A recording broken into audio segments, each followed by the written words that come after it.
For 7 years, a billionaire's daughter lived trapped in silence. Her father owned half the city, but he couldn't buy her a single sound. The best doctors in the world examined her, specialists from Germany, Japan, Switzerland, millions of dollars spent. Zero results. Then one afternoon, a poor 7-year-old girl with no medical training stopped on a sidewalk, looked at her ear, and saw what every expert missed.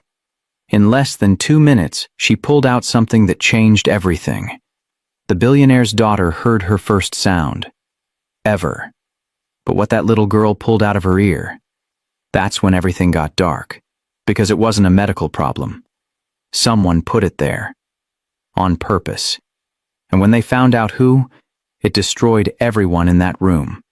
Before we continue, subscribe to this channel right now and comment below where you're watching from. Because what happens next will make you question who you trust around your own family. Let me take you back to where it all started. The delivery room was loud. Machines beeped, doctors moved fast, nurses called out numbers. But when the baby came out, everything stopped. No cry. The mother's chest heaved, waiting. The father stood frozen at her side, staring at the tiny body in the doctor's hands. The baby's eyes were open, wide, staring at the bright lights above her, but her mouth didn't move. "Why isn't she crying?" the mother whispered. A nurse stepped closer, snapping her fingers near the baby's ear. Nothing. She clapped her hands. Still nothing. The doctor's face went tight. "We need to run some tests."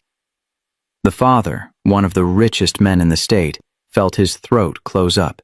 He'd built hotels, owned companies, controlled boardrooms with a single look, but right now he couldn't control the shaking in his hands. They ran tests for hours. Auditory response, neural pathways, brain scans. Every result came back the same. The doctor finally walked into the waiting room, clipboard in hand. His voice was soft, too soft. "Sir, your daughter is healthy, strong, but she's not responding to any sound." The mother covered her mouth. "What does that mean?" the father asked. "She can't hear." The words hung in the air like smoke. "At all?" The doctor shook his head. "We don't know why yet. But right now, no, she can't hear anything." That night, the father sat alone in the hospital room. His daughter was asleep in the small crib beside him, wrapped in white blankets. He whispered her name. She didn't move. He said it louder. Nothing. He stood up, leaning over the crib, and spoke directly into her ear. "Can you hear me? Please, baby. Please, hear me." Her tiny chest rose and fell, peaceful, unaware.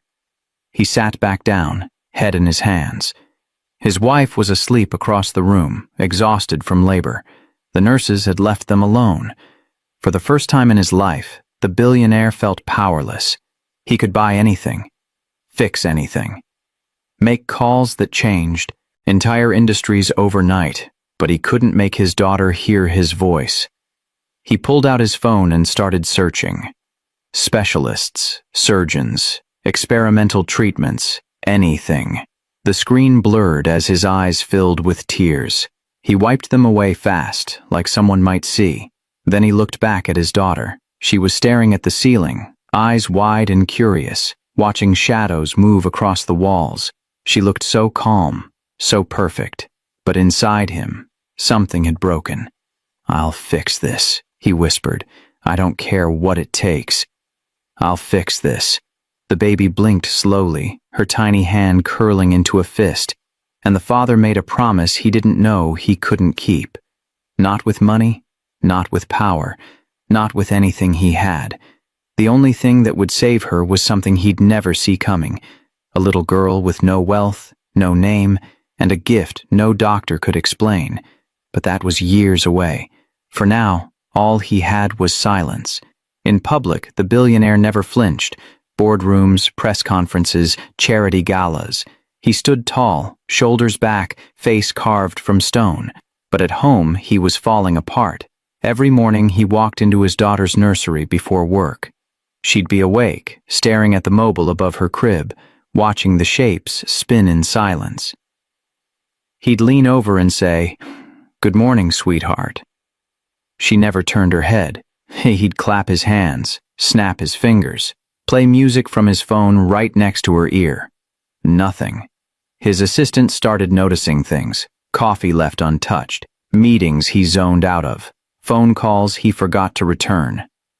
"Sir, are you okay?" she asked one afternoon. He looked up from his desk, eyes hollow. "I'm fine." He wasn't. At night, after his wife went to bed, he'd sit in his office with the door locked. Medical reports spread across his desk, audiology charts, brain scans, research papers. He read everything: cochlear implants, gene therapy, experimental surgeries in Europe. He called specialists in the middle of the night, offering whatever they wanted. Double their salary, triple it. Just tell me you can help her. But every conversation ended the same way. "We'll do our best, but there are no guarantees." His hands would shake when he hung up. One night, his wife found him in the nursery at 3 a.m., sitting on the floor beside the crib. "You need to sleep," she said softly. "I can't." "She's fine. She's healthy." "She can't hear me," he said, voice cracking. "I tell her I love her every day and she has no idea." His wife knelt beside him, taking his hand. "She knows," she whispered. "She feels it." He wanted to believe that, but it didn't stop the ache in his chest. He started avoiding friends, stopped going to dinners, canceled trips. His business partners called, concerned. "You've missed 3 meetings this week. I'll be there next time." But he wasn't. One afternoon he was sitting in traffic, staring at nothing, when a car next to him rolled down its window. A toddler in the back seat waved at him, giggling. The father waved back. Then the toddler's mom said something, and the kid turned around, laughing at whatever she'd said. The billionaire's throat tightened. That kid could hear his mom's voice. His daughter never would. He pulled over to the side of the road and sat there for 20 minutes, gripping the steering wheel, trying not to break down. When he finally got home, his daughter was in the living room with a nanny playing with blocks. He sat down on the floor beside her. She looked up at him and smiled. That smile hit him harder than any business loss ever had. She didn't know. She didn't know what she was missing. And maybe that was worse. He reached out and touched her tiny hand. "I'm going to fix this," he whispered. "I swear." But deep down, for the first time in his life, he didn't believe his own words. He'd conquered everything, built empires, crushed competitors, shaped skylines, but he couldn't give his daughter the one thing she needed most. A single sound. And it was destroying him from the inside out. The billionaire flew in specialists from everywhere. Germany, Japan, Switzerland, Boston. The best ears, nose, and throat doctors in the world. They came with leather briefcases and confident smiles, ready to solve what others couldn't. But one by one, they all said the same thing. The first specialist was from London. He ran tests for 3 days straight. Brain scans, hearing tests, neural imaging. On the 4th day, he sat down with the parents in his temporary office. "Her auditory nerves aren't responding. There's no damage we can see. They just don't work." The father leaned forward. "So fix them." The doctor hesitated. "Sir, it's not that simple." "Make it simple. I'll pay whatever it costs." "It's not about money. The nerves are intact, but they're not transmitting signals. We don't know why." The billionaire's jaw tightened. "Then find out why." The doctor looked down at his notes. "I'm sorry. I wish I had better news." The second specialist came from Tokyo. She was younger, sharper, known for impossible cases. She spent 2 weeks running different tests. New technology. Advanced equipment. Same result. "I've seen cases like this before," she said carefully. "Sometimes the brain just doesn't process sound. We don't have a cure yet." "Yet?" the father repeated. "Maybe in 10 years, 20. But right now, I don't have 20 years." She nodded slowly. "I understand." The third doctor was American. Stanford. Top of his field. He didn't sugarcoat anything. "Sir, I've reviewed everything. Your daughter's case is what we call idiopathic hearing loss. That means we don't know the cause." "So guess." "I can't. And even if I could, there's no surgery that would help. No implant that would work. Her nerves won't carry the signal." The billionaire stood up. "You're telling me there's nothing?" "I'm telling you the truth. Get out." The doctor gathered his files and left quietly. The father tried 14 more specialists after that. Some suggested experimental drugs. Others mentioned trials happening overseas. One doctor said, "Maybe it's better to accept this early. Help her adjust instead of chasing hope." The billionaire nearly threw him out of the house. He wasn't giving up. He funded research labs, donated millions to hearing loss foundations, hired private scientists to study his daughter's case specifically. But nothing changed. One night, a surgeon from Switzerland called him. "I've been reviewing your daughter's file," he said, "and I need to be honest with you." "Go ahead." "There's no medical error here. No blockage, no tumor, no infection. Her auditory system just doesn't respond. And I've seen thousands of cases. This one, I can't help." The billionaire sat in silence. "I'm sorry," the surgeon continued. "I know that's not what you want to hear." "No, it's not. Sometimes. The answers we're looking for don't exist yet." The call ended. The billionaire sat alone in his office, staring at the wall. He'd thrown money at the problem, brought in the smartest people on earth, and they'd all failed. Not because they didn't care, but because they didn't know. His daughter was healthy, strong, beautiful, but trapped in silence, and no amount of wealth could break her free. He didn't know that the answer wasn't in a lab. It wasn't in a medical journal. It wasn't in the hands of a trained professional. It was in the hands of a little girl who hadn't even been born yet. A girl with no money, no training, no reason to help, except one. She could feel things others couldn't, and one day she'd feel exactly what was wrong. The billionaire's daughter turned 3, then 4, then 5. She grew into a quiet child, observant, gentle. While other kids ran around screaming and laughing, she sat on the edge of playgrounds, watching. Her father built her the biggest playroom money could buy: swings, slides, a treehouse with cushioned floors. But she rarely smiled there. She liked picture books, the ones with no words, just images she could understand without needing sound. Her parents hired the best sign language teachers, speech therapists, specialists who worked with deaf children. She learned fast, picked up signs quicker than expected. But learning wasn't the problem. Belonging was. Other kids came over for play dates. Their parents were friends of the billionaire, trying to be supportive. The kids would run up to her shouting, "Want to play tag?"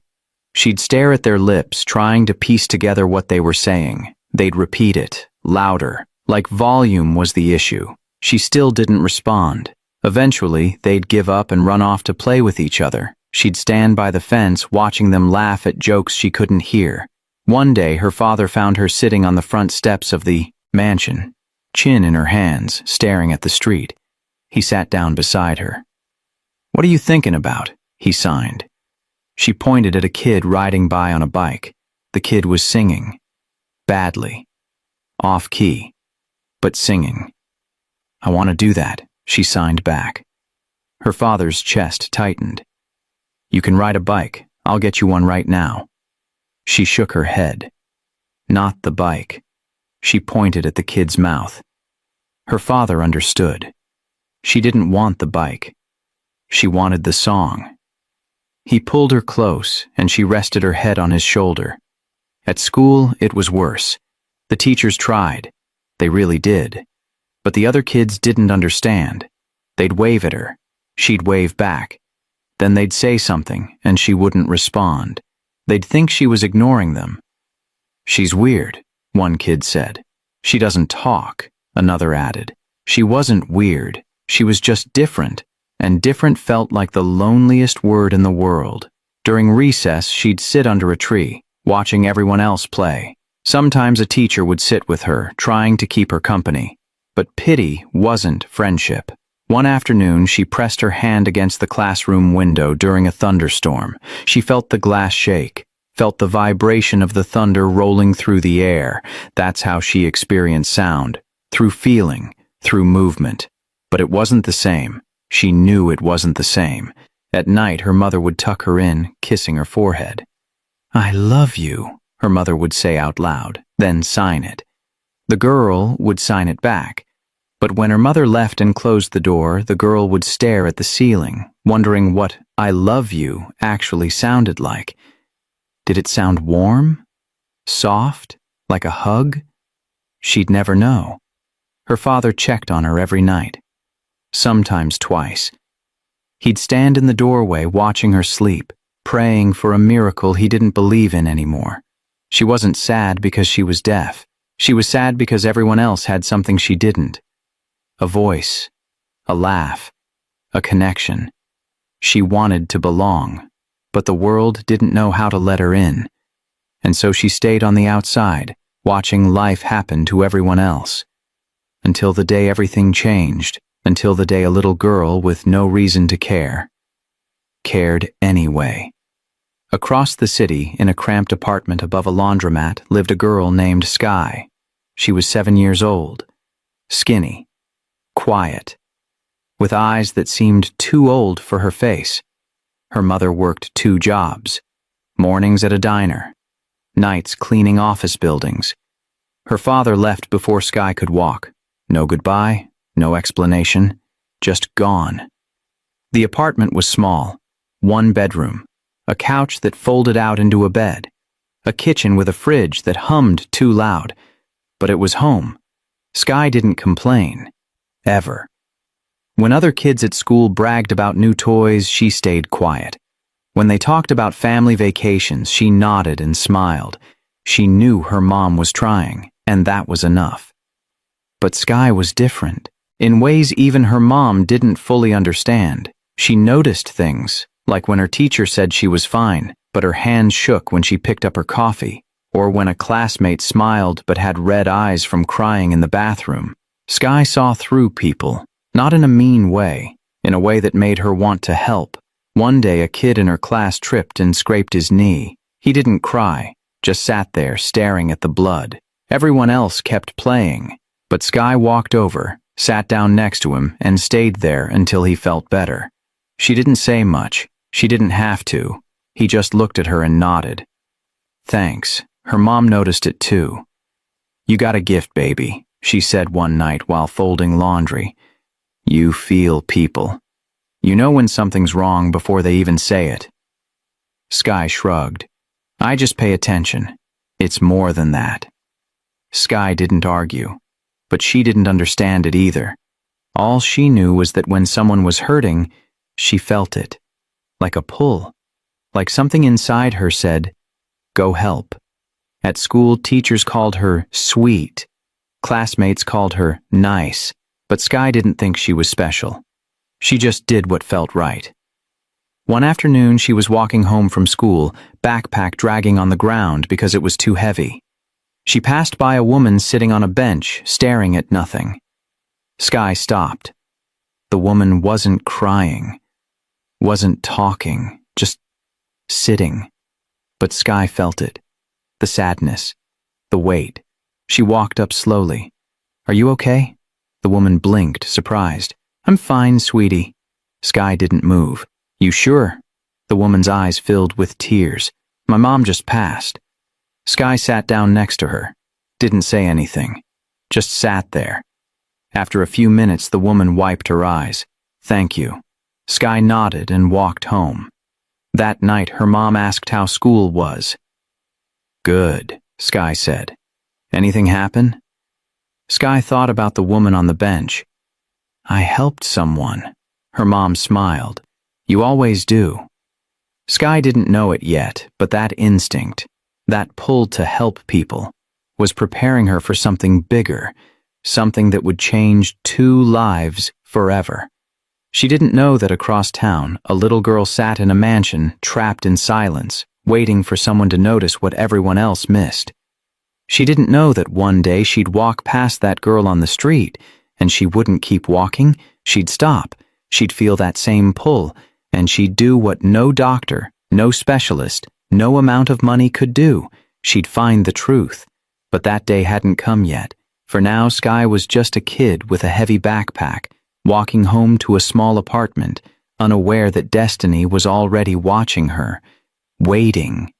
The billionaire's mansion sat on a hill like a castle, iron gates, security cameras, marble floors that echoed when you walked. Sky's apartment sat above a laundromat. The walls were thin, the floor creaked, the window didn't close all the way. 2 kids, same city, completely different worlds. The billionaire's daughter ate meals prepared by a private chef. Sky ate cereal for dinner when her mom worked late. The billionaire's daughter had a closet full of dresses she'd never wear. Sky had 3 outfits she rotated through the week. The billionaire's daughter rode in the back of a black SUV with tinted windows. Sky took the city bus, clutching her backpack on her lap. They'd never met, never even seen each other, but fate was already pulling their stories together. One afternoon, the billionaire drove through Sky's neighborhood on the way to a business meeting. He stared out the window at the cracked sidewalks, the graffiti on the walls, the kids playing in the street with a half-flat basketball. He didn't stop, didn't think twice about it. But Sky was there, walking home from school, backpack hanging off one shoulder. She glanced at the black SUV as it passed. For a second, their worlds were 5 feet apart. Then the SUV turned the corner and disappeared. A few weeks later, Sky's mom took her across town to clean an office building near the rich neighborhood. Sky sat in the lobby doing homework on the floor while her mom vacuumed upstairs. Through the glass doors, she could see the mansion on the hill. "Who lives there?" she asked when her mom came back down. Her mom glanced outside. "Rich people. Are they happy?" Her mom paused. "I don't know, baby. Money doesn't fix everything." Sky stared at the mansion a little longer, then went back to her homework. Inside that mansion, the billionaire's daughter sat by her bedroom window, looking down at the city below. She watched cars drive by, watched people walk their dogs, watched the world move, but she couldn't hear any of it. Sometimes she wondered what it sounded like down there. Did car horns sound angry? Did dogs sound happy? Did people's voices sound different from each other? She'd never know. Her father walked into her room and sat beside her. "What are you looking at?" he signed. She pointed at the city. "Do you want to go down there?" he signed. She nodded. He hesitated. He didn't like taking her out. Too many people. Too many stairs. Too many questions he didn't have answers for, but he couldn't keep her locked up forever. "Okay," he signed. "Tomorrow." She smiled. The next day they drove into the city. Just the 2 of them. He took her to a park, let her walk around, let her feel normal for a little while. She sat on a bench watching kids play soccer. One of them kicked the ball too hard. It rolled toward her. A boy ran over, out of breath. "Can you kick it back?" She stared at him. He repeated it, louder. She didn't move. The boy frowned, grabbed the ball, and ran off. Her father saw the whole thing. He sat down beside her and she leaned into him. He kissed the top of her head, wishing he could take her pain away. Across the park, Sky was there too, playing on the swings with a friend from school. She didn't notice the billionaire's daughter. Not yet. But fate was getting closer. 2 kids. 2 lives. 1 moment away from colliding. And when they finally did, everything would change. Sky didn't think she was special, but everyone around her knew something was different. Her teacher noticed it first. One day in class, a boy named Marcus sat quietly at his desk, head down. "Marcus, you okay?" the teacher asked. "Yeah," he muttered. The teacher moved on, but Sky didn't. She walked over during free time and sat next to him. "What's wrong?" she asked softly. "Nothing. You're lying." Marcus looked up, surprised. "How do you know?" "I just do." He stared at her for a second. Then his lips started trembling. "My dog died yesterday." Sky nodded. "I'm sorry." She didn't say anything else, just sat with him until he felt a little better. The teacher watched from across the room, amazed. It happened again a week later. A girl named Emma smiled all day, laughing, joking with friends. But when Sky walked past her in the hallway, she stopped. "You okay?" Sky asked. Emma's smile faded. "Yeah, why?" "You look sad." "I'm not." Sky tilted her head. "Yes, you are." Emma's eyes filled with tears. "My parents are getting divorced." Sky hugged her. No words, just a hug. Emma cried into her shoulder, and Sky stood there until she was done. Her mom asked her about it one night. "How do you always know when someone's hurting?" Sky shrugged. "I just feel it." "What do you mean?" "I don't know. It's like when someone's sad, I can tell. Even if they're smiling." Her mom studied her face. "That's a gift, baby." "It doesn't feel like a gift." "Why not?" "Because it hurts. When they hurt, I hurt." Her mom pulled her close. "That means you got a big heart. Don't ever lose that." Sky nodded, but she didn't fully understand. All she knew was that when someone needed help, she couldn't ignore it. It was like a pull. A voice inside her that said, "Go. Help them." And she always listened. One day she was walking home from school and saw a man sitting on the curb, head in his hands. She almost kept walking, but the pull was too strong. She stopped in front of him. "Are you okay?" He looked up, confused. "I'm fine, kid." "No, you're not." He stared at her. Then he laughed, but it wasn't a happy laugh. "You're right, I'm not." "What happened?" "Lost my job today." Sky sat down next to him. "That sucks." "Yeah, it does." They sat in silence for a minute. Then he looked at her. "Why'd you stop?" "I don't know. I just knew you needed someone." He nodded slowly. "Thanks, kid."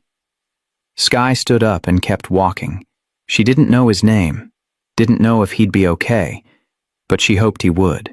Her mom was right. It was a gift, but it was also heavy. Because Sky couldn't turn it off. She felt everything, everyone, and one day that gift would lead her to someone who needed her more than anyone ever had. A little girl trapped in silence. A little girl everyone had tried to help but failed. A little girl with something hidden, something wrong, something no one else could find, except Sky. Because Sky didn't just see people, she felt them. And when she finally stood face to face with the billionaire's daughter, she'd feel something that made her stop, made her kneel down, made her reach out, and everything would change. But that moment was still ahead. For now, Sky was just a kid, walking home, carrying a gift she didn't fully understand, waiting for the day it would matter most. It was a Tuesday afternoon, warm, sunny, normal. The billionaire's daughter stood outside the mansion gates waiting for her driver. Her father was inside, taking a business call. Her nanny had stepped away for just a minute. For the first time in months, she was alone. She didn't mind. She liked watching the world move. Cars passed by. People walked their dogs. A jogger ran past, earbuds in, nodding to music she couldn't hear. She stepped a little closer to the sidewalk, curious. A woman walked by pushing a stroller. The baby inside was crying. The billionaire's daughter watched the woman lean down and say something. The baby stopped crying instantly.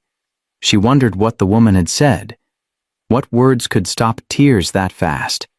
She took another step forward, now standing right at the edge of the property. That's when Sky turned the corner. She was walking home from school, backpack hanging low, dragging on the ground behind her. She was tired. Her math test had been hard. Her stomach was growling because she'd given half her lunch to a kid who forgot his. But then she saw her, a little girl in a red dress, standing alone near a mansion gate.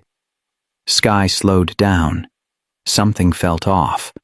The girl wasn't moving, wasn't looking around for her parents, just standing there, staring at nothing. Sky stopped completely. She didn't know why, she just felt it. That pull, the same pull she felt every time someone needed help. She walked toward the girl slowly. The billionaire's daughter noticed her approaching. She turned her head, eyes wide, studying Sky's face. Most kids would have said, "Hi," but Sky didn't. She could tell this girl was different. She saw the hearing device behind her ear, saw the way the girl watched her lips, not her eyes. Sky stopped a few feet away and smiled. The girl blinked, surprised. Nobody usually smiled at her without speaking first. Sky pointed at the girl's dress and gave a thumbs up. Nice dress. The billionaire's daughter looked down at her red dress, then back at Sky. She smiled. Small. Shy. Sky took a step closer and sat down on the curb. The girl hesitated, then sat down next to her. They didn't talk, didn't sign, just sat. Sky glanced at her again, studying her face. The girl looked okay, but something felt wrong. Sky couldn't explain it. It was the same feeling she got when someone said they were fine, but wasn't. She noticed the girl's hand drift toward her ear, just for a second, then stop, like she wanted to touch it, but was scared to. Sky's eyes narrowed. She leaned a little closer. The girl turned toward her, confused. Sky pointed at her ear gently. "Does it hurt?" The girl froze. Nobody had ever asked her that before. Not her parents. Not her doctors. Not anyone. She nodded. Slowly, Sky's chest tightened. She didn't know what was wrong, but she knew something was. She reached out her hand, palm up. "Can I look?" The girl stared at Sky's hand. She'd been touched by doctors 100 times, poked, scanned, tested. But this felt different. This girl wasn't a doctor. She was just a kid. Like her. The billionaire's daughter took Sky's hand, and in that moment everything shifted. Sky felt it stronger now. The pull. The certainty. Something was wrong, and she was supposed to fix it. She didn't know how yet, but she would. Because fate hadn't brought them together by accident. It brought them together because Sky was the only one who would stop. The only one who would notice. The only one who would care enough to look closer. And what she was about to find would change everything. Sky didn't let go of the girl's hand. She just held it. Gently. The billionaire's daughter looked down at their hands, confused but not scared. Nobody ever just held her hand like this, like she mattered, like she was normal. Sky scooted closer. The girl watched her carefully. Sky pointed at herself. "Sky." She said it slowly so the girl could read her lips. The girl pointed at herself and signed her name. Sky didn't know sign language, but she nodded anyway. She understood enough. The girl smiled a little bigger this time. Sky looked at the hearing device again. The girl's hand had drifted back toward it twice now. Sky pointed at her ear and made a face like it hurt. "Does it?" The girl nodded, fast, like she'd been waiting for someone to ask. Sky leaned in closer, squinting. There was a little redness behind the device. Not much, but enough. She touched the girl's shoulder softly. "Hold still, okay?" The girl understood. Sky moved slowly. She didn't want to scare her. She reached up and gently touched the area around the device. Not the device itself, just near it. The girl flinched. Sky pulled back. "Sorry," but the girl shook her head. She grabbed Sky's hand and put it back near her ear. She wanted Sky to keep going. Sky's heart pounded. She didn't know what she was looking for, but she trusted the feeling, that pull, that voice inside her that said, "Keep going, something's there." She pressed lightly behind the device, and the girl winced again. Sky froze. There, right there. It wasn't just sore. Something was wrong. She looked the girl in the eyes. Something's in there. I can feel it. The girl stared at her, eyes wide. Sky didn't know if she understood, but it didn't matter. She had to check. She moved her fingers carefully, feeling around the edges of the device, and then she felt it. Something hard, small, metallic. Her breath caught. It wasn't part of the hearing device. It was something else, something that didn't belong. Sky's hands started shaking. What is that? She looked at the girl. Did the doctors put this here? The girl shook her head. She didn't know. Sky's mind raced. How long had it been there? Why didn't anyone notice? She pressed a little harder, trying to feel how deep it was. The girl grabbed Sky's wrist, not to stop her, but to brace herself. Sky's chest tightened. This is hurting you, isn't it? The girl nodded, tears filling her eyes. Not crying, just relieved, like someone finally believed her. Sky swallowed hard. She didn't know what to do. She wasn't a doctor. She was just a kid. But she couldn't leave it there. Whatever it was causing pain. And it didn't belong. She looked the girl in the eyes. I'm gonna try to get it out, okay? The girl hesitated, then she nodded. Sky took a deep breath. Her hands were still shaking, but she steadied them. She hooked her finger gently behind the device, feeling for the object. It was wedged in tight, too tight. She'd have to pull. Are you ready? The girl squeezed her eyes shut and nodded. Sky counted in her head. 1, 2, 3. She pulled. The girl gasped silently, mouth open, body stiff. And then, footsteps, heavy, fast, getting closer. Sky's head snapped up. A man was running toward them. Big, leather jacket, boots pounding the pavement. He looked terrified. Sky's heart stopped. Was he coming to help? Or to stop her? A massive man is running straight at them. Sky's about to pull something out that's been hidden for years. Comment below. Would you run, or would you stay and help? Most people would run, but if you're still watching, you're not most people. Tap subscribe because you need to see what Sky pulls out, and why this man is so terrified. The man was huge, beard, tattoos on his arms, leather vest, boots that made the ground shake. He was sprinting straight toward them.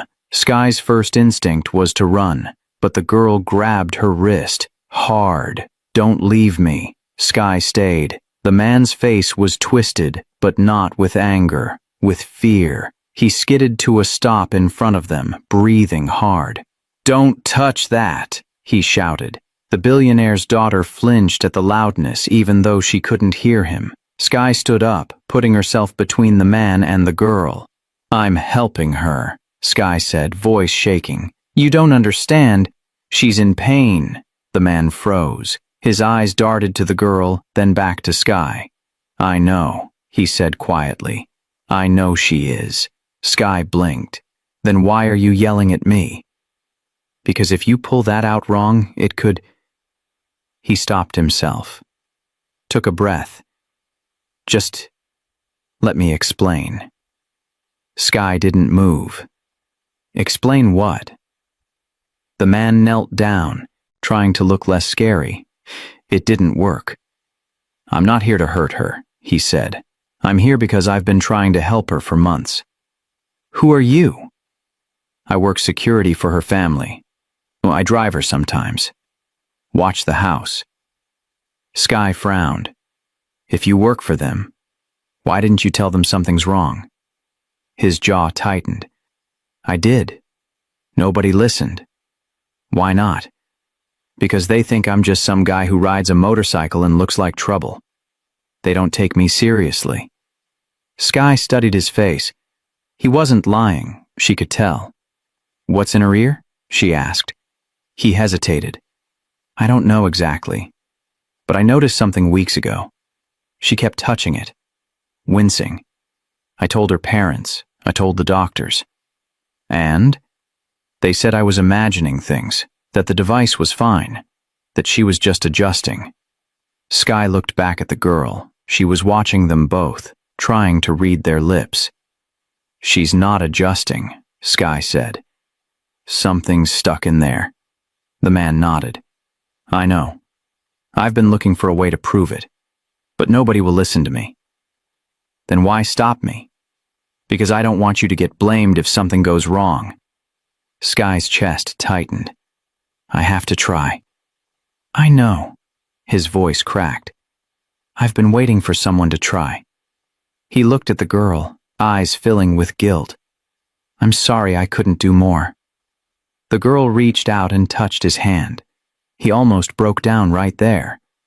Sky sat back down next to the girl. "I'm gonna get it out." The man nodded. "Be careful. Please." Sky looked at him. "If something goes wrong, it's not your fault. And it's not yours either." She nodded. The girl looked between them, then grabbed both their hands. She trusted them. Both of them. Even though one was a stranger and the other had failed to protect her, she trusted them because they were the only ones who saw her pain. Sky took a deep breath. "Okay. I'm doing it now." The man stayed close, ready to help if needed. The girl closed her eyes, and Sky reached for the object again. This time she wasn't stopping. No matter who came running, no matter what happened next, she was getting it out, because no one else would. Sky shut everything else out. The man, the street, the cars passing by. All that mattered was the girl in front of her. She positioned herself carefully, kneeling on both knees now. The girl opened her eyes and looked directly at Sky. There was fear there, but also hope. Sky gave her a small nod. "I got you." The girl nodded back. Sky looked at the man. "If I hurt her, stop me." "I will." Sky turned back to the girl and gently moved her hair aside. The hearing device sat snug behind her ear. The skin around it was red, swollen. How had nobody noticed this? How had doctors missed it? Sky touched the area lightly. The girl flinched but didn't pull away. "I know it hurts," Sky whispered. "I'm sorry." The girl squeezed her eyes shut, bracing herself. Sky slid her finger behind the device again, feeling for the object. There. Small. Hard. Wedged deep. Her heart pounded. What if I make it worse? But then she looked at the girl's face. The pain. The exhaustion. She'd been living with this for who knows how long. Sky had to try. She hooked her fingernail carefully around the edge of the object. The girl's breathing quickened. Sky paused. "You okay?" The girl nodded quickly. "Keep going." Sky pulled. Gently. Slowly. It didn't move. She tried again. A little harder this time. The girl whimpered silently, her mouth opening in a voiceless cry. The man leaned forward. "Maybe we should—" "Almost," Sky cut him off. "Almost." She adjusted her grip and pulled one more time. The object shifted. Just a little, but enough. The girl gasped, tears streaming down her face. Sky's hands were shaking now. "One more, I promise. One more." The girl grabbed Sky's knee, holding on tight. Sky took a breath, then pulled. The object slid free. The girl's body went limp, like a weight had been lifted off her. Sky fell backward, the object clutched in her hand. The man caught her before she hit the ground. "You did it," he breathed. "You actually did it." Sky opened her palm. The object was small, metallic, sharp on one end. It looked like a tiny piece of a tracking device, or a bug, something electronic. But it wasn't medical. It wasn't supposed to be there. Sky stared at it, confused. "What is this?" The man's face went pale. "I don't know, but someone put it there." "On purpose?" He didn't answer. The girl sat up slowly, touching the side of her head where the object had been. No more pressure, no more pain. She looked at Sky, eyes wide. Then something happened. A car honked down the street. The girl's head turned, not because she saw it, because she heard it, faint, distant, but there. Her mouth opened in shock. Sky noticed. What? What's wrong? The girl pointed at her ear, then at the street. The man's breath caught. Did you just... The girl nodded, tears spilling over. She heard something. For the first time in her life, she heard something. She just heard her first sound. Ever. After 7 years of complete silence. But here's what nobody's talking about yet. Comment this. Why was that chip in her ear in the first place? Who put it there? And if you haven't subscribed yet, do it now, because the person responsible is closer than anyone thinks. And the truth is, about to destroy this family. Sky's eyes filled with tears.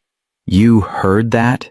The girl nodded again, sobbing now. Sky pulled her into a hug, and the girl clung to her like she was the only thing keeping her from falling apart.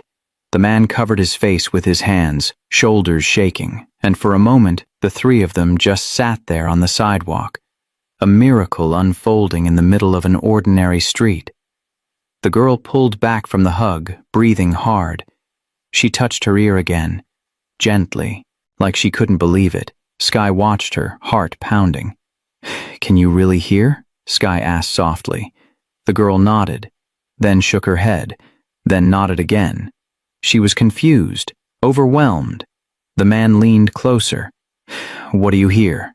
The girl pointed at a bird in a nearby tree. She could hear it chirping, barely, but it was there. Then she pointed at the wind moving through the leaves. She heard that too. Tears kept streaming down her face. Sky looked at the object in her hand. This was blocking her hearing? The man took it from her carefully, studying it. It must have been pressing on something. A nerve. Something important. But why would someone put it there? He didn't answer. His face went dark. Sky's stomach twisted. You know something. I have suspicions. Tell me. Not here. Not now. The girl grabbed Sky's hand, squeezing it tight. Sky looked at her. What's wrong? The girl pointed at the mansion gate. Someone was coming. Footsteps. Fast. Multiple people. The man stood up quickly. Her father. Sky's heart jumped into her throat. A man in a suit burst through the gate, eyes wild. Behind him were 2 security guards and a woman who looked like a nanny. The billionaire saw his daughter sitting on the sidewalk and ran. What happened? He shouted. Who are you? He looked at Sky, then at the man, panic flooding his face. The girl stood up and ran to her father. He dropped to his knees, grabbing her, checking her over. Are you okay? Are you hurt? She nodded, then shook her head. He pulled back, confused. What does that mean? She pointed at her ear. His face went pale. Your hearing device? Did something happen to it? She nodded. He looked at Sky, anger flashing in his eyes. What did you do? Sky stepped back, scared. The man in the leather vest stepped forward. She helped her, sir. I didn't ask you. You should have. I've been telling you for weeks something was wrong. The billionaire's jaw clenched. I told you to stay in your lane. And I told you she was in pain. The billionaire ignored him and turned back to Sky. Did you touch her device? Sky nodded, voice trembling. There was something behind it. What? She held out the metallic object. The billionaire stared at it. His face went from anger to confusion to horror in seconds. Where did that come from? It was stuck behind her hearing device, Sky said. It was hurting her. The billionaire took the object, hands shaking. He recognized it. Sky could tell. What is it? She asked. He didn't answer. He just stared at it like it was a bomb. The girl tugged on his sleeve. He looked down at her, eyes filling with tears. Baby, I'm so sorry. She tilted her head, confused. Then a dog barked across the street. The girl's head snapped toward the sound. The billionaire froze. Did you just... She nodded. His breath caught. You heard that. She nodded again, smiling through tears. He pulled her into his arms, holding her so tight she almost disappeared. and he sobbed.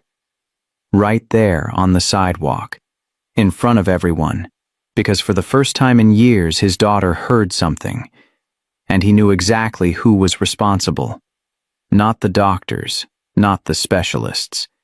A little girl who stopped when no one else did. The billionaire stood up slowly, still holding the metallic object. His face had gone from relief to something else. Rage. He turned to the security guards. Find out who had access to her hearing device. Sir? Now. The guards hesitated, then pulled out their phones and walked away. The nanny stepped forward, voice shaking. Mr. Carter, I don't understand. Neither do I, he cut her off, but I'm going to. He looked down at his daughter. She was touching her ear, smiling every time she heard a new sound. A car engine, footsteps, a voice. She looked at him and signed something. He read her hands and his chest tightened. I can hear a little bit. He pulled her close again, kissing the top of her head. Then he looked at Sky. She was standing a few feet away, clutching her backpack, looking terrified. He walked over and knelt in front of her. What's your name? Sky, she whispered. How old are you? 7. He stared at her, trying to process it. You're 7 years old and you found something a team of doctors missed? She nodded. How? I just felt it. Something was wrong. He shook his head in disbelief. Do you know what you just did? She shook her head. You gave my daughter something I couldn't. Something money couldn't buy. Sky's eyes filled with tears. I didn't mean to cause trouble. Trouble? His voice cracked. You saved her. Sky looked at the girl who was watching them both. The billionaire followed her gaze, then looked back at the object in his hand. His jaw clenched. This wasn't an accident, he said quietly. The man in the leather vest stepped closer. That's what I've been trying to tell you. The billionaire looked at him. You knew? I suspected. I noticed the swelling weeks ago. Told you. Told the doctors. Nobody listened. Why didn't you push harder? I did.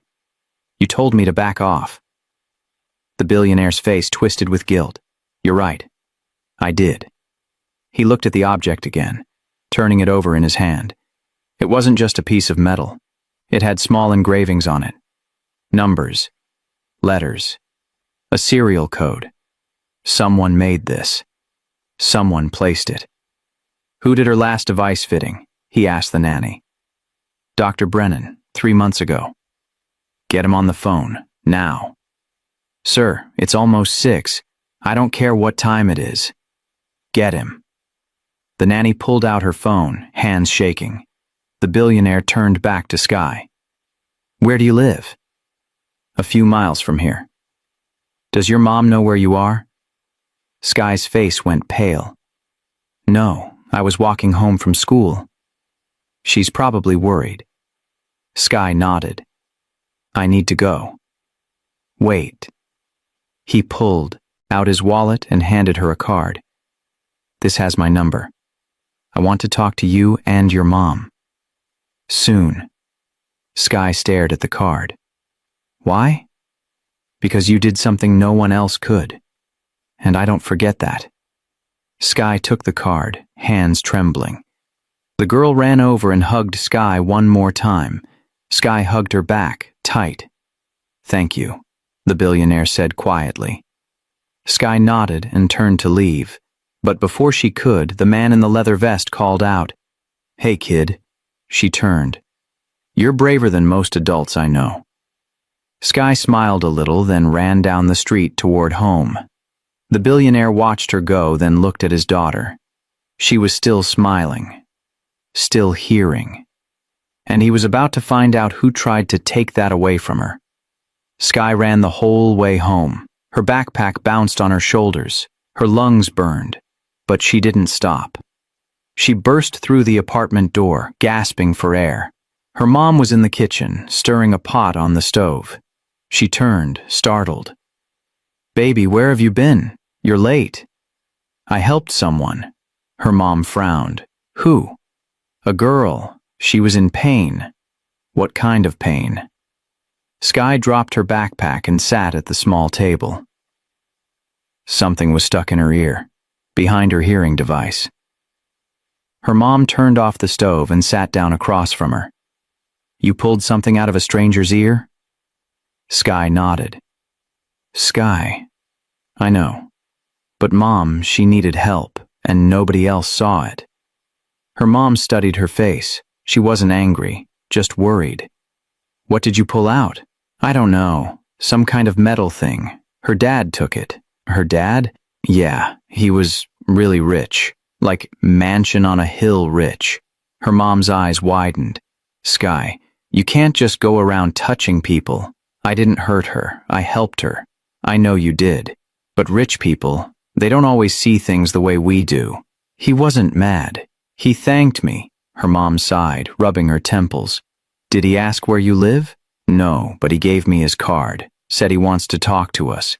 She pulled the card out of her pocket and slid it across the table. Her mom picked it up, eyes going wide. James Carter? You know him? Everyone knows him. He owns half the city. Sky shrugged. He was just a dad, a scared one. Her mom stared at the card for a long moment. Then she looked at Sky. What exactly happened out there? Sky told her everything. The girl standing alone, the pull she felt, the object she found. Her mom listened without interrupting. When Sky finished, her mom reached across the table and took her hand. You have a gift, baby. I've always known that. But you have to be careful. Why?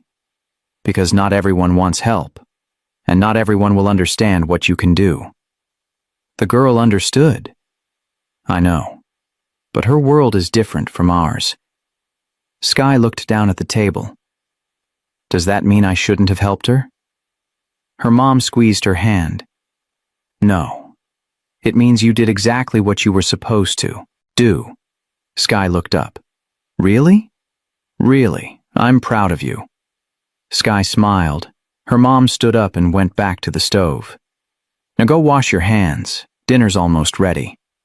Sky went to the bathroom, but she couldn't stop thinking about the girl, about the way she smiled when she heard the bird, about the way her dad cried when he held her, about the metallic object and the look on his face when he saw it.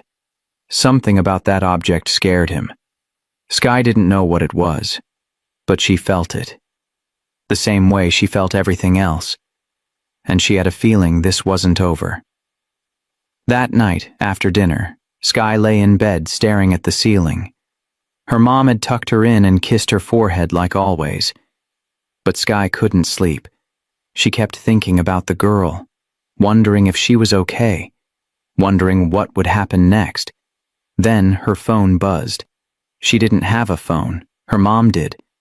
She heard her mom answer in the other room. Hello? A pause. Yes, this is her mother. Another pause. Tomorrow? I work tomorrow. Sky sat up, listening. Okay, yes, we'll be there. Her mom hung up. Sky got out of bed and peeked into the living room. Her mom was sitting on the couch staring at her phone. Who was that? Sky asked. Her mom looked up. Mr. Carter, he wants to meet us tomorrow. Why? Her mom hesitated. I don't know yet, but we're going to find out. The next morning, Sky and her mom stood outside the mansion gates. Sky had never been this close before. The iron bars were taller than she imagined. Her mom pressed the buzzer. A voice crackled through the speaker. Name? Sky and her mother. Mr. Carter is expecting us. The gates buzzed and swung open slowly. They walked up the long driveway. Sky stared at the fountain, the perfectly trimmed hedges, the marble steps leading to the front door. Her mom squeezed her hand. Stay close. The door opened before they reached it. The billionaire stood there. No suit today, just jeans and a wrinkled shirt. He looked like he hadn't slept. Thank you for coming, he said. Sky's mom nodded. Of course. He stepped aside. Please, come in. They walked into a massive foyer, marble floors, a chandelier that looked like it cost more than their entire apartment building. Sky tried not to stare. The billionaire led them into a living room. His daughter was sitting on the couch, coloring. When she saw Sky, her face lit up. She jumped off the couch and ran over, hugging Sky tight. Sky hugged her back, smiling. The billionaire watched them, his expression softening. "She hasn't stopped talking about you," he said. Sky's mom blinked. "She can talk?" "She can sign, but yesterday..." She reacted to sounds. Real sounds. For the first time. Sky's mom looked at Sky, eyes wide. The billionaire gestured toward the couch. "Please, sit." They sat down. The girl climbed onto the couch next to Sky, staying close. The billionaire sat across from them. He looked exhausted. Broken. "I owe you an explanation," he said. Sky's mom nodded. "We're listening."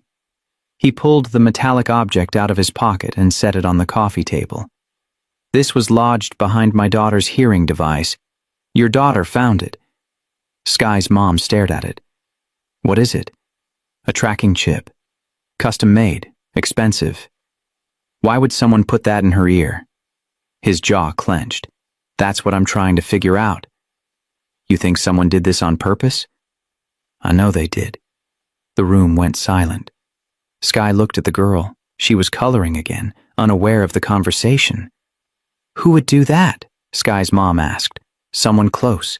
Someone with access." "Do you know who?" He shook his head. "Not yet. But I will." Sky's mom leaned forward. "Mr. Carter, why are we here?" He looked at Sky. "Because your daughter saw something no one else did. Not the doctors, not the specialists, not me. She's observant. She's more than that." He paused. "I want to help you.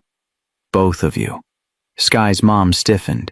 "We don't need charity." "It's not charity, it's gratitude. We're fine. Are you?" The question hung in the air. Sky's mom looked away. The billionaire softened his voice. "I'm not trying to insult you. I just want to make sure Sky has everything she needs. School, opportunities, whatever she wants. Why? Because she gave my daughter something I couldn't. And I don't take that lightly." Sky's mom's eyes filled with tears. "I don't know what to say." "Say you'll think about it." She nodded slowly. The girl tugged on Sky's sleeve. Sky looked at her. The girl pointed at her ear, then gave a thumbs up. Sky smiled. "It doesn't hurt anymore?" The girl shook her head. Then she did something that made everyone stop. She opened her mouth and whispered, "Thank you." Her voice was soft, scratchy, unsure, but it was there. The billionaire's breath caught. "Baby, you just spoke." She nodded, tears streaming down her face. He pulled her into his arms, sobbing into her hair. Sky's mom covered her mouth, crying too. Sky just stared, heart pounding. The girl had heard her own voice, for the first time ever, and everything was about to change. The billionaire couldn't stop shaking. He held his daughter like she might disappear if he let go. She pulled back and looked at him, confused by his tears. He signed to her. "You spoke. Do you understand? You spoke." She nodded, touching her throat, surprised by the vibration she felt. Sky watched from the couch, her own eyes wet. The front door opened, heavy boots on marble. The man in the leather vest walked in, stopping when he saw everyone crying. "What happened?" The billionaire looked up. She spoke. The man froze. "What?" She said, "Thank you." Out loud. The man's face crumpled. He walked over slowly and knelt beside the girl. She looked at him and smiled. He covered his face with his hands. His shoulders shook. The billionaire put a hand on his back. "I owe you an apology." The man shook his head, voice breaking. "You don't." "I do. You tried to tell me. I didn't listen. You were scared. I get it. That's no excuse. The man wiped his eyes. I failed her. For weeks I knew something was wrong and I couldn't prove it. You didn't fail her. You kept trying when everyone else gave up. The man looked at the girl. I should have done more. She reached out and touched his hand. He lost it, sobbing like a child. She didn't understand why, but she hugged him anyway. The billionaire looked at Sky's mom. That's Marcus. He's been with us for 3 years. Drives. Does security. Watches over her like she's his own. Marcus wiped his face, embarrassed. Sorry. I don't apologize, Sky's mom said gently. You care about her, that's obvious. He nodded, standing up. I just wish I could have stopped it sooner. You tried, the billionaire said. That's more than most people did. Marcus looked at Sky. You're the one who figured it out.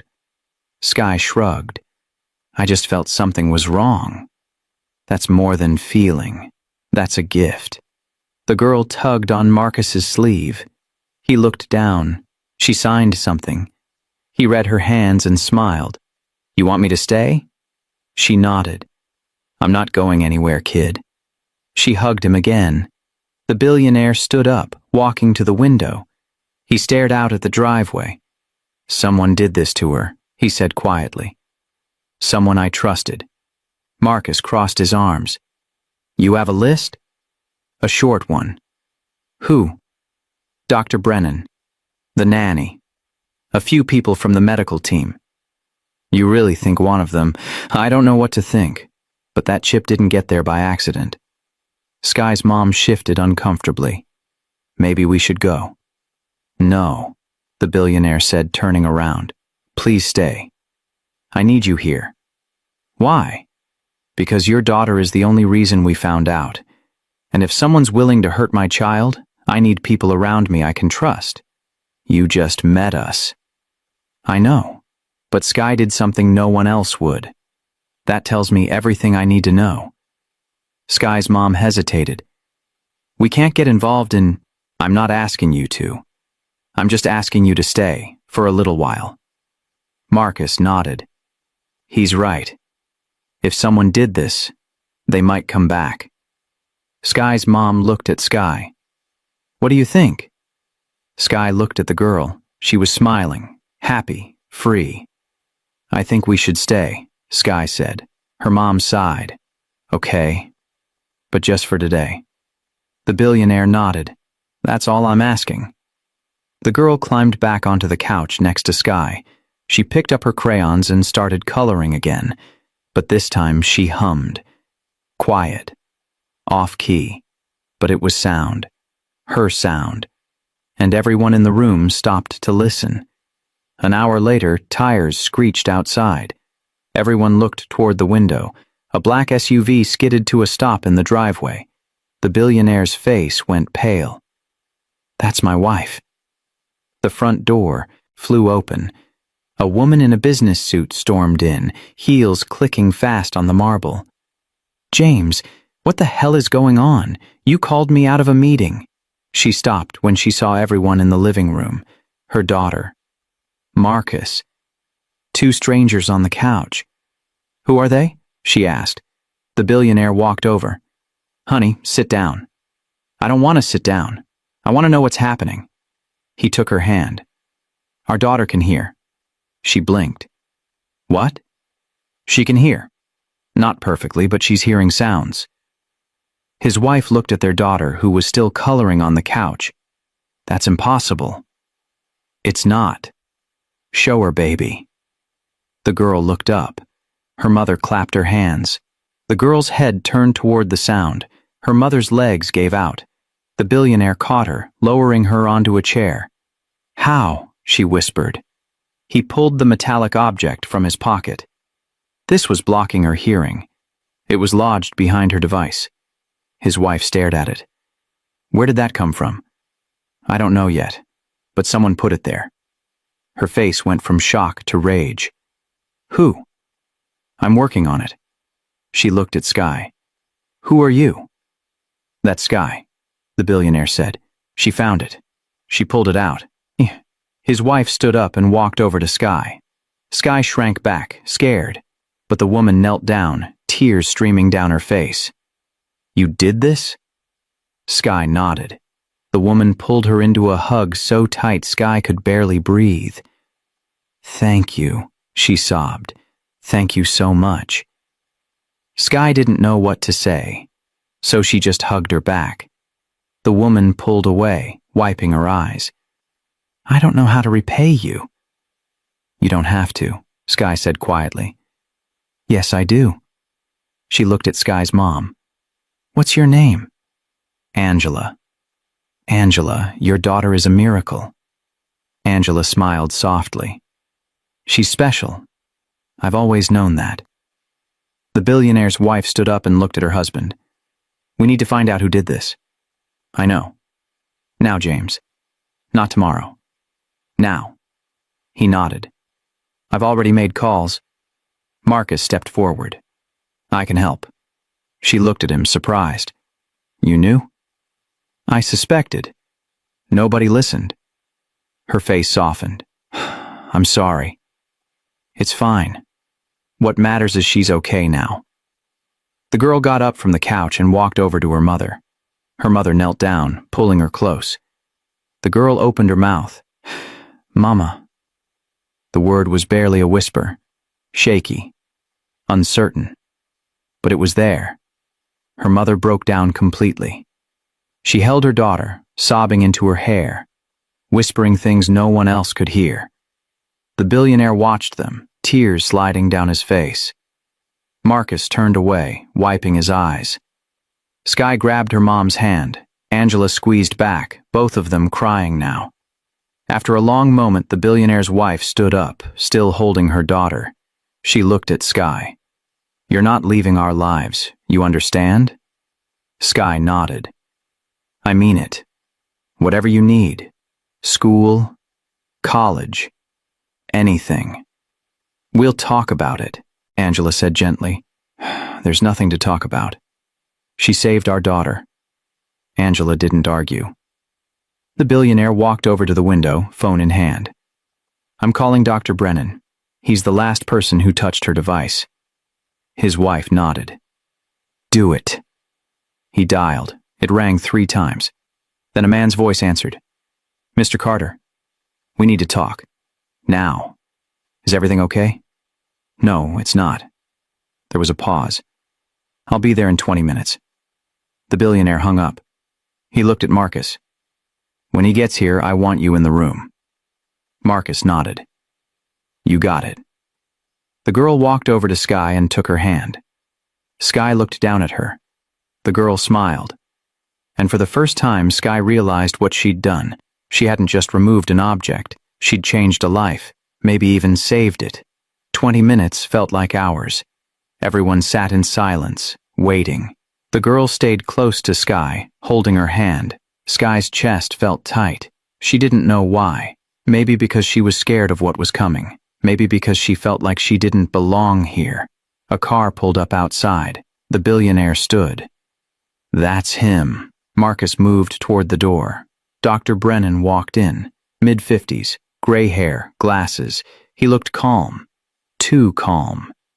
"Mr. Carter, Mrs. Carter. What's this about?" The billionaire held up the metallic object. "This." Dr. Brennan squinted. "What is that?" "You tell me. You were the last person to fit her hearing device."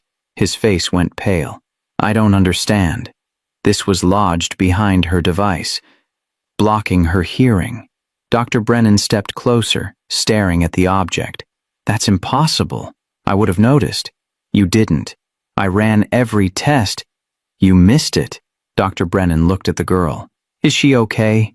"She can hear now, after 7 years." His mouth opened, closed, opened again. "How?" The billionaire pointed at Sky. "A 7-year-old found what you couldn't."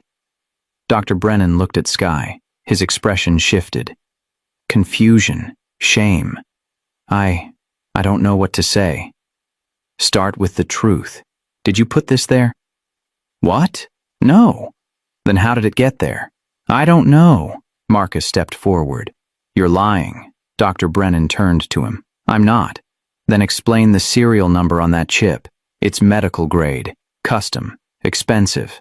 Dr. Brennan's face went white. I swear I didn't. Who paid you? The billionaire asked, voice cold. Nobody. Who paid you? Dr. Brennan's hands shook. I didn't do this. The billionaire's wife stood up. Then who did? Dr. Brennan looked at the floor. I don't know. You're lying, Marcus said again. I'm not. Skye watched him, studied his face. He was scared, really scared, but he wasn't lying. She could tell.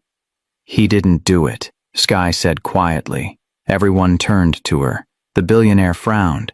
How do you know? I just do. He's scared, but he's not lying. Dr. Brennan looked at her, eyes wide. Thank you. The billionaire's wife crossed her arms. Then who? Dr. Brennan hesitated. There was someone else in the room during the fitting. Who? Your nanny. The room went silent. Rebecca? The billionaire's wife whispered. Dr. Brennan nodded. She asked to observe. Said she wanted to learn how to help. Marcus's jaw clenched. Where is she now? The billionaire pulled out his phone. I'll find out. He dialed. It rang. No answer. He tried again. Still nothing. His face darkened. She's not picking up. His wife stood. Call security. Find her. The billionaire nodded, making another call. Skye's chest tightened. Something felt wrong. Really wrong. She looked at the girl. She was staring at the door, eyes wide, like she knew something. What is it? Skye asked. The girl pointed toward the hallway. Everyone turned. Footsteps, slow, deliberate. A woman appeared in the doorway, Rebecca, the nanny. She looked calm, too calm. You called for me? She said. The billionaire stood. Where have you been? Running errands. Your phone was off. Battery died? She smiled, but it didn't reach her eyes. Marcus moved between her and the girl. Rebecca noticed. Is something wrong? The billionaire held up the chip. You tell me. Her smile faded. For a second, no one moved. Then Rebecca looked at the girl, and her expression changed. Cold, empty. She can hear now, can't she? The billionaire's wife stepped forward. What did you do? Rebecca didn't answer. She just turned and walked toward the door. Marcus blocked her. You're not leaving. She looked at him. Move. Not a chance. The billionaire pulled out his phone. I'm calling the police. Rebecca laughed. Go ahead, or you have no proof. We have the chip. That doesn't prove anything. Skye stood up, tears streaming down her face. Why? She asked, voice breaking. Why would you hurt her? Rebecca looked at her. You wouldn't understand. Try me. Rebecca's face twisted. Because she had everything, and I had nothing. The room froze. Rebecca's words hung in the air like poison. The billionaire's wife stepped forward. You hurt my daughter because you were jealous? Rebecca's jaw tightened. You don't know what it's like. Watching her live in luxury while I scraped by on a nanny's salary? You had a job, a good one. A job where I watched someone else's kid have everything I never did. So, you made her suffer? Rebecca looked away. I didn't mean for it to be permanent. What does that mean? The billionaire asked. She hesitated. The chip was supposed to interfere with the device, make her uncomfortable, force you to keep calling specialists. Why? See, because every time you did, I got paid extra to coordinate appointments, to travel with you, to stay involved. Marcus's fists clenched. You kept her in pain for money? I needed it. She was a child. The nanny hurt an innocent child, for money. But what this little girl does next will leave you speechless. Comment below, could you forgive someone who stole years from your life? Be honest. And if this story moved you, subscribe because we need more people who refuse to walk past someone in pain. Skye didn't. And that changed everything. Rebecca's face cracked. I know, okay? It got out of hand. The billionaire's voice was ice. Out of hand?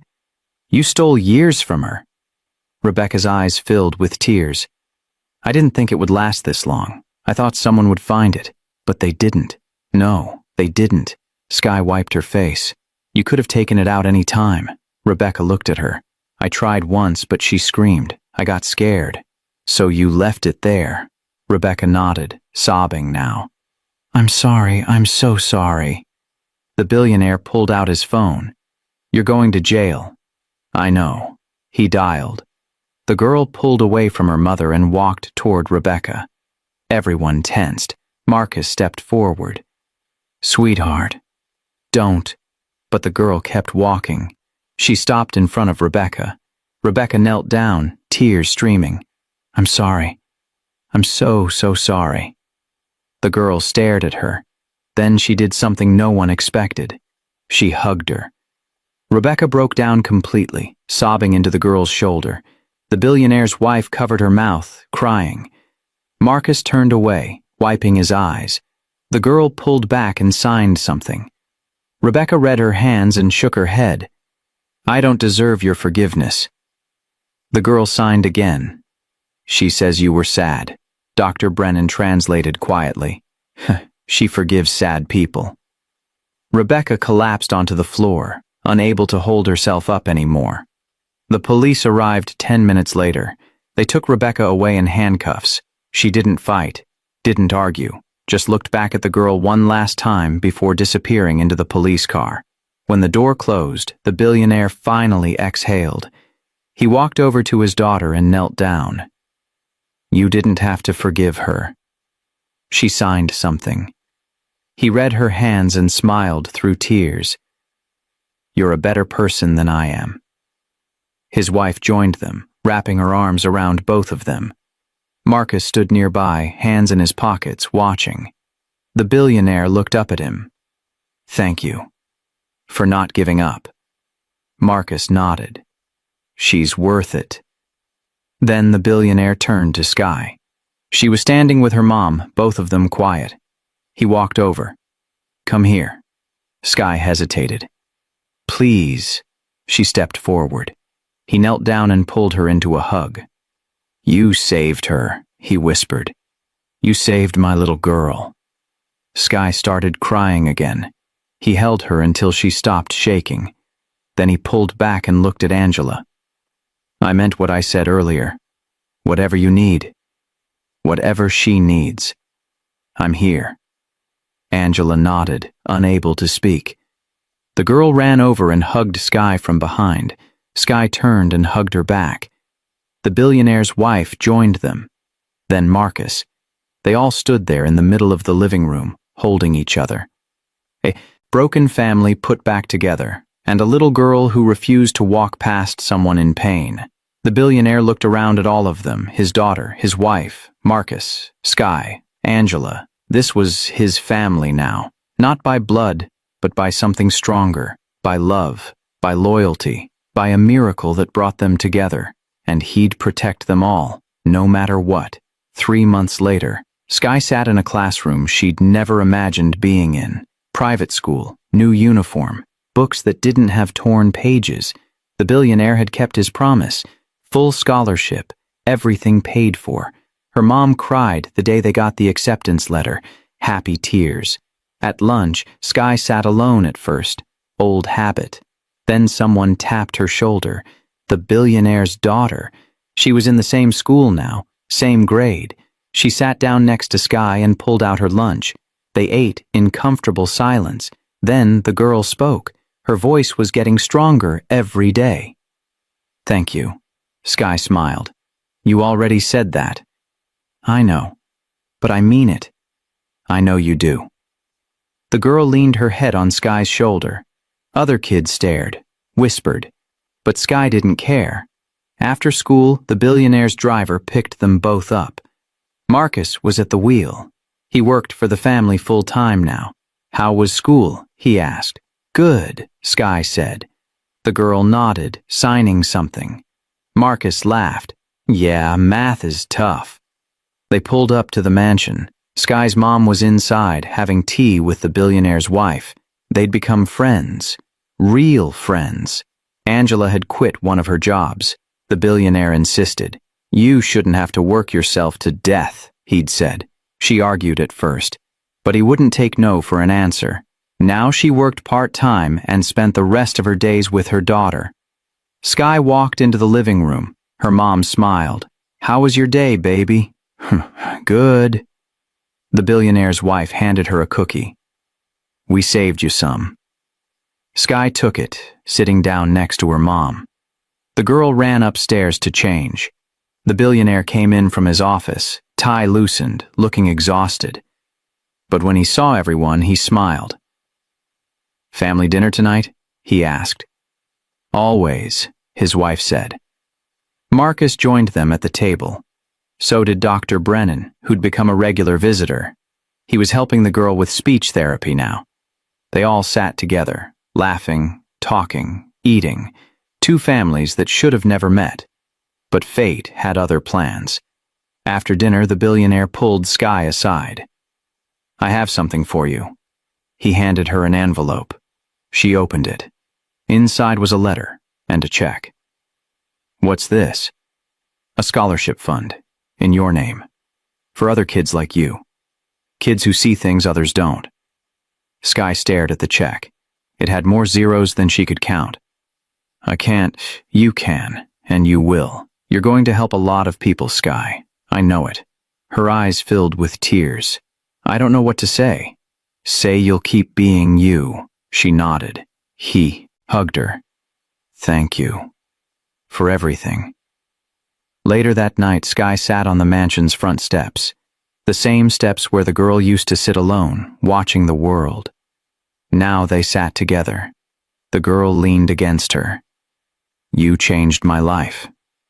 Sky shook her head. "You changed mine too." "How?" "You showed me what I'm supposed to do. Help people. Even when it's scary." The girl smiled. A car drove by, music playing. The girl heard it. She closed her eyes, listening. Sky watched her. "What's it like?" "Hearing?" "Yeah." The girl thought for a moment. "Like the world finally makes sense?" Sky smiled.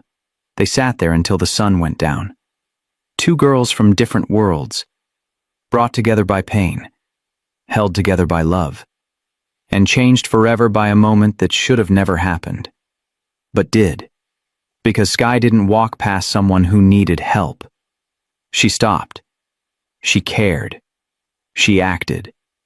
And because of that, a little girl trapped in silence finally heard her father say, "I love you." Finally heard her mother's laugh. Finally heard her own voice. And Sky? She finally understood her gift. Not as a burden, but as a purpose. To notice what others miss. To help when others walk away. To be the person someone needs when no one else will. That was her destiny. And it was just beginning.